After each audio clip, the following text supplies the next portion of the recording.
everybody. Thanks for joining me. This is Rabbi Wagensberg.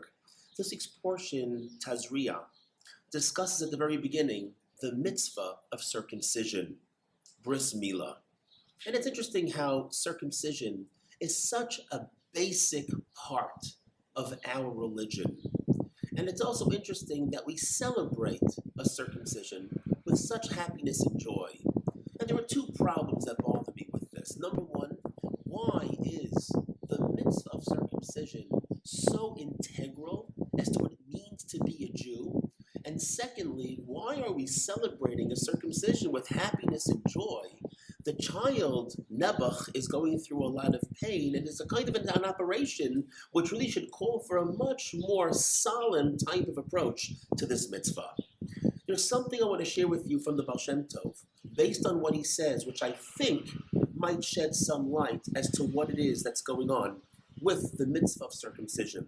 The Baal Shem Tov tells us that the natural state of a Jew is that he wants and will gravitate towards God and spirituality. This is the mitzius. This is the reality.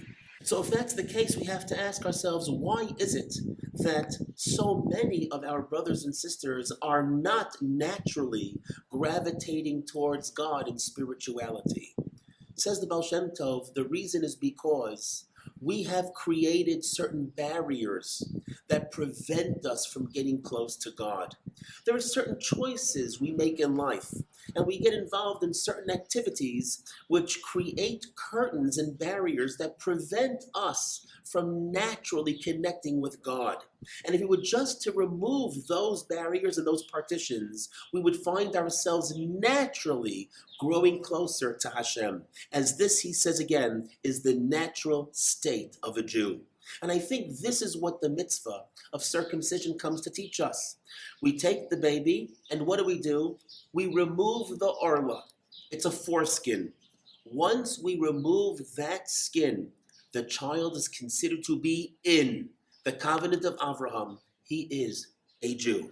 And this is what the mitzvah, I think, of circumcision is coming to teach us, that all we need to do is remove the orla, remove the klipa, remove the shell, remove the barriers and partitions that prevent us from connecting to God, and we're going to find ourselves naturally connected to Hashem.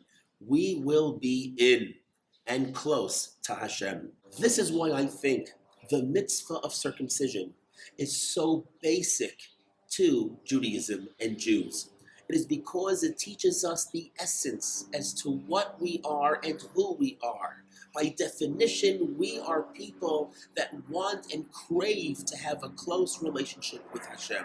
And this is why circumcision is so essential for us Jewish people, because it teaches us that all we need to do is remove the barriers, remove that klipa, remove that shell, and we are in. We naturally connect with Hashem. And that's why I think we all celebrate a circumcision with such happiness and joy, because it reminds us as to who we really are, what we really are. Deep down, every single one of us craves that closeness with Hashem. And the circumcision reminds us all we need to do is to remove some of those barriers, and naturally we're going to gravitate like a magnet to Hashem and be close once again. I was thinking of maybe a practical application to this teaching might be that I think we all know about certain things maybe that we choose to do or choose to say, or choose not to do and choose not to say, which might create some barriers and partitions which keep us distant from Hashem.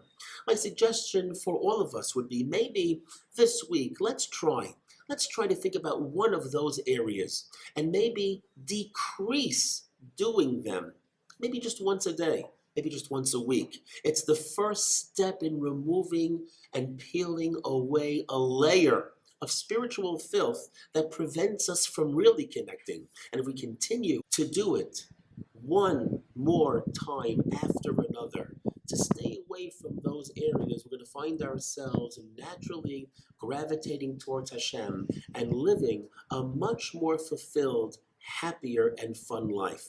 Thanks so much for joining me. This has been Rabbi Wagensberg.